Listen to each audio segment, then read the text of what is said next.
So hello and welcome back to Test Drive Thursday. Today we're looking at this Ural 6464, which is a very unusual truck, let's say. So let's start off by heading over to the upgrade shop.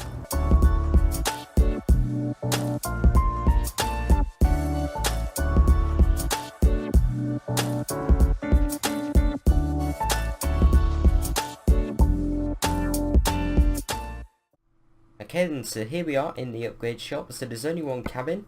There are three chassis to choose from. You can either have the mid lift, tag lift, or just the standard 6x4. Engines ranging from a 360 up to a 510. Not too sure what engine that is, but the rest are Packard engines, boasting up to 2,500 Newton meters. You can have this 14 speed. I've never really seen a 14 speed before, so that's kind of unusual. Or you got some 12 speed ZF gearboxes as well. That interior view is broken. I can't look around properly, which is a bit weird. And on the outside there are a lot of there are a lot of different paints, as you can see here, but only really the custom colour and the metallic. There aren't any sort of designs or anything, which would have been nice to see. Most of these are just pre-set things. And then here we get to the options, and as you can see, there are not many, which is a bit of a shame really. You can have that plastic if you want. The wheels, I would have went for these, but you can see there's like a weird gap around the edge, which is not very nice. So I'm just going with the stock, but I don't know. Basically, there are no options. You can change that, but really not much. You can have a bucket on the back. That's kind of unusual, but that's basically it. You know, on the inside we can't look at anything, but it's pointless me saying let me do a time lapse of me building this truck to my spec, because there isn't much to build. So I'll just meet you once I've changed colour basically. Okay then, so we're all customised up now, and one thing that I did notice when I was painting or trying to paint the wheels, when I went onto the standard wheels and tried to move the slider about for the paint, it just wasn't changing the colour, it was just left white, which is a bit weird. But on the interior you can see it is super detailed and super high resin here. There's like carbon fibre in here, so this weird carpet, I'm not too sure what that's all about, but just look at the detail. It is really good. It's probably the best or the most detailed interior that I've ever seen, and that sort of dials there, they really give the impression that it's three-dimensional. I don't know if it is. Let's try and have a look here. Let's just speed 1. I want to see if everything's 3D. In fact, I won't be able to check, will I? No. What a fail that was. No, I won't be able to check that. But one thing to note, this truck was based on the old Iveco Turbostar cab. Now I just noticed then, that says Iveco on it, or Iveco. It's kind of unusual. It looks like the Iveco seats as well. Pretty cool. But we do have a job set in the sat nav, so we'll go and get that and start talking about the truck. Okay then, so we're just coming up to the pickup now. It's quite a drive out from the the main town anyway. So let's get over here. Asus Subsea or something. And then once we pick up the trailer, I'll have a quick show you through all the dials and everything, which it is really detailed. It's kind of weird to be driving a longer nose truck in Euro truck though, I have to say. So let's see which one is our trailer. So freight market, then packaged food. It's got a white front on it. There we go, that's ours. Now I have noticed that turning circle isn't the best. Just look at that there. Not great, but I have got advanced trailer coupling turned on, so that's going to be kind of interesting to see if this supports it. They're all lined up.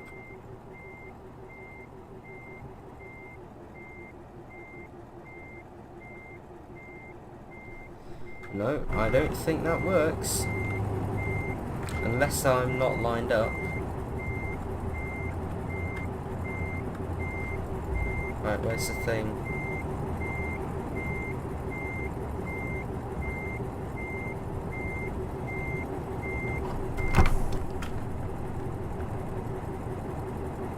I don't think that works at all.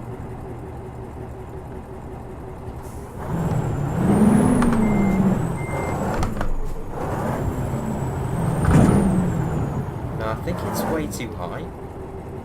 Right, there's the pin.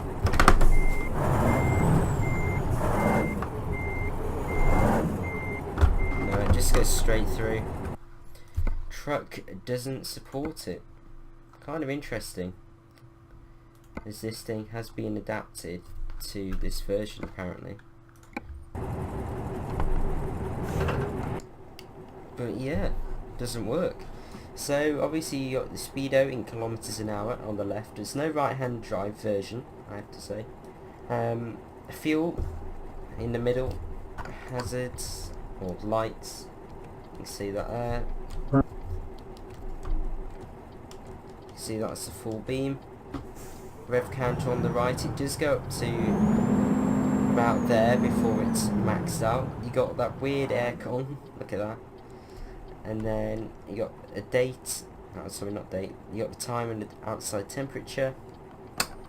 Got gear on this screen here, and with fuel usage, fuel info. Apparently you can go 1200 miles on this tank, which is kind of impressive. That sat nav is built in, you don't have to put it on or anything. But yeah, just all the buttons are super detailed. You can see that light button moving about there. It's really, really good. Wipers work correctly. That's pretty much it on the interior. I mean, just look at these seats. Look at the way they stack up. It's almost like a racing seat. Interestingly, they don't have a headrest, but it is also good to have that window there. So you got quite good visibility in this, even though the mirrors are not the biggest. And let's get going. 17 tons.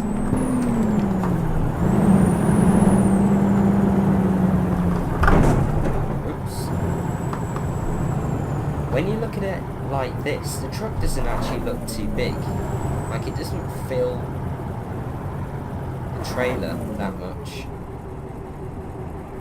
It's actually quite a small truck. It's very low, not massively long.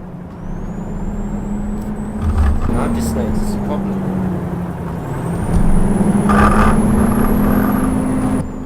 It's got that problem where if you put your foot down whilst you're turning, it doesn't turn properly.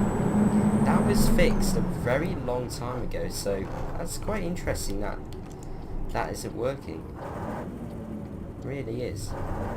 I haven't seen that for a long time. But yeah, it really is understeering. That weird engine noise is kind of annoying. But yeah, this truck was introduced in 2005, and it was Ural's first sort of attempt at making a North American style sort of bonneted truck like this. They had quite a few different engines available in real life. Some Renault engines, which were inline sixes. Some engines, or for some V8 engines produced by Gaz Group, and then some Caterpillar and Cummins engines were also offered. So there's quite a big range of engines available. Right, let's get on to the highway down here. It had a 9-speed gearbox, however in here it's only offered with a 14. Another interesting thing is that it had a 670 litre fuel tank, but according to this it's only got 133 litres. which is a bit weird.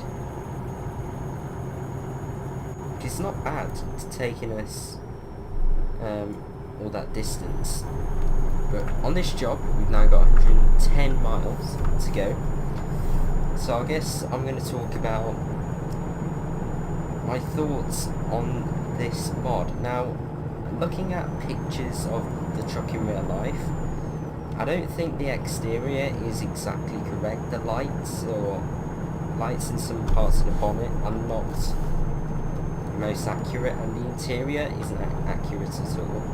It does remind me of sort of like a car interior more than a truck interior.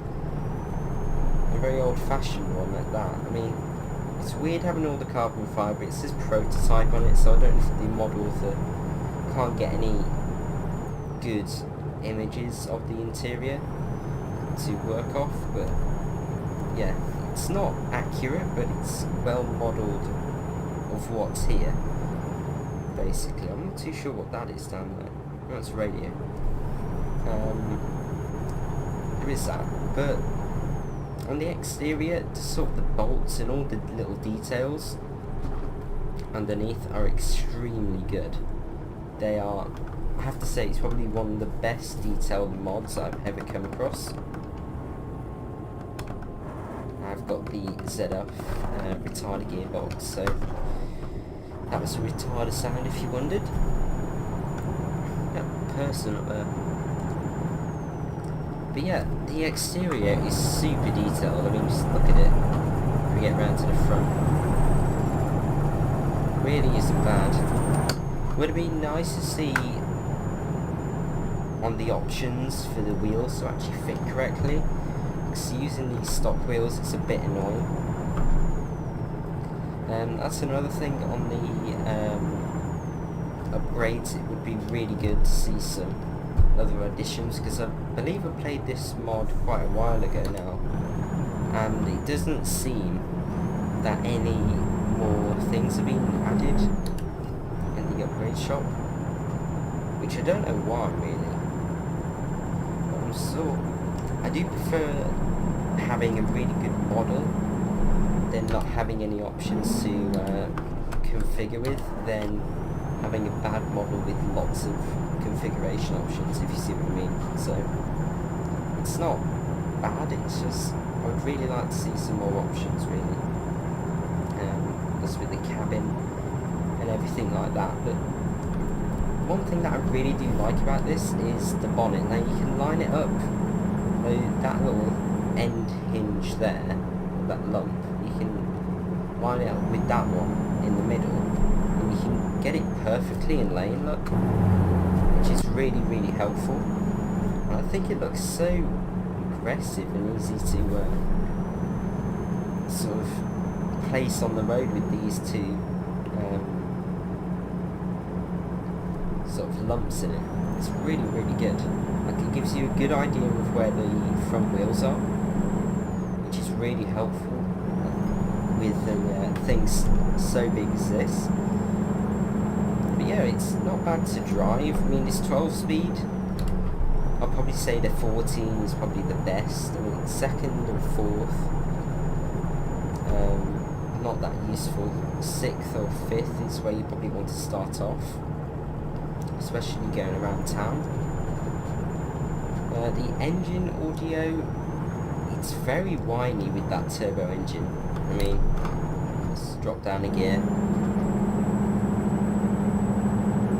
But it is very, I won't say accurate, but it's very authentic sounding. It's very high definition sound. It's very well detailed, which I'm quite happy about really. They've done well on the audio. Looking across it, look at that. That looks pretty impressive. But yeah, as I said, I do love those two windows. They're very square, but they're quite helpful. I don't know how helpful they're going to be when reversing, but just the ability to look around is really, really good. But would I recommend you downloading this mod? I mean, I don't really know, because it doesn't really offer that much really. I mean, it's okay to drive, but it's just a bit, it's a really nice model and it's really well done, but I don't know if I would recommend you to download it. I don't know, it doesn't offer that much to me. I'm not a massive fan of it. You know, I don't like how the engine sounds. As I said, the interior is really nice and it's probably one of the most in-depth interiors that I've seen. But it's just a bit, I don't know, there's not much about it that really excites me. So I'm probably going to say no, I'm going to skip this one for downloading it. Not really for me, and I don't know, it doesn't have much character, if you see what I mean. It's a bit of a workhorse rather than a nice thing to drive. But yeah, and if you ask me, I think it's not very nice to look at. Just that the weird aerodynamic shape. It wouldn't surprise me if it's probably one of the most aerodynamic trucks, but it's just really not very good, is it, to look at? It's quite ugly. That was just my G27 shifter thing. You knocked it, if you wondered. Right, let's go and park this thing up and see how easy or hard it is to park. Gotta go all the way down to the bottom of this town, which I believe is Nantes. In France, whoa, should have pulled out. Whoa. Yeah, it's understeered then, it was really weird. That should have been fixed ages ago, as I said earlier. I really haven't seen that bug for a long time. Very unusual. Right, let's pop down here.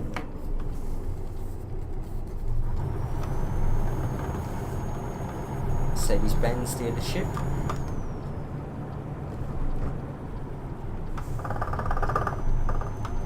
And then here we are, so we are dropping off down in that corner. That's going to be quite difficult. I don't think I've seen one of these drop-offs before. Look at this. Receptionist there. Probably doesn't have a clue what's going on. What's the best way of doing this? Let's turn this around. Need all the space up we can get turning this thing around.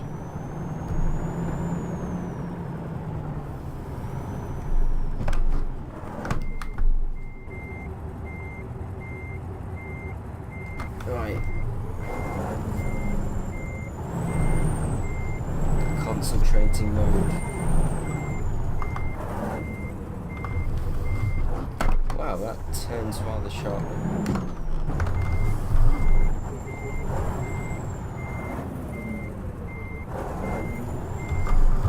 This is a really bad angle.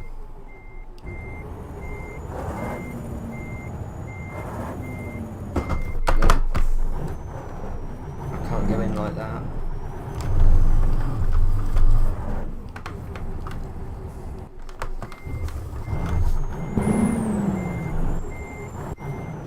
Only one reverse gear, if you wondered.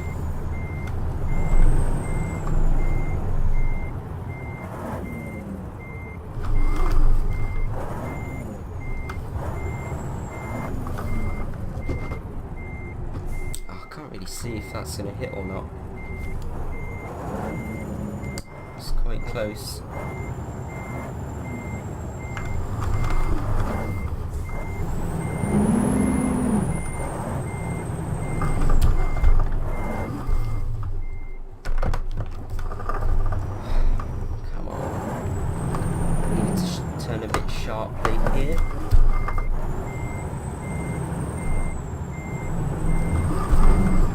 Straighten the wheel back up and come over here. Well, I've got to watch out for that. I didn't notice that there. It's actually quite a hard reverse. It's quite a tight spot. There we go. In. Not the easiest thing to park this thing, I have to say though. Let's drop it off.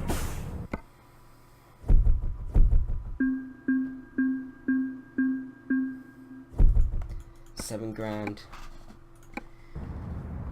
But anyway, if you enjoyed this video, please do give me a like and why not subscribe for a lot more videos to come. So thank you for watching if you got this far, and goodbye.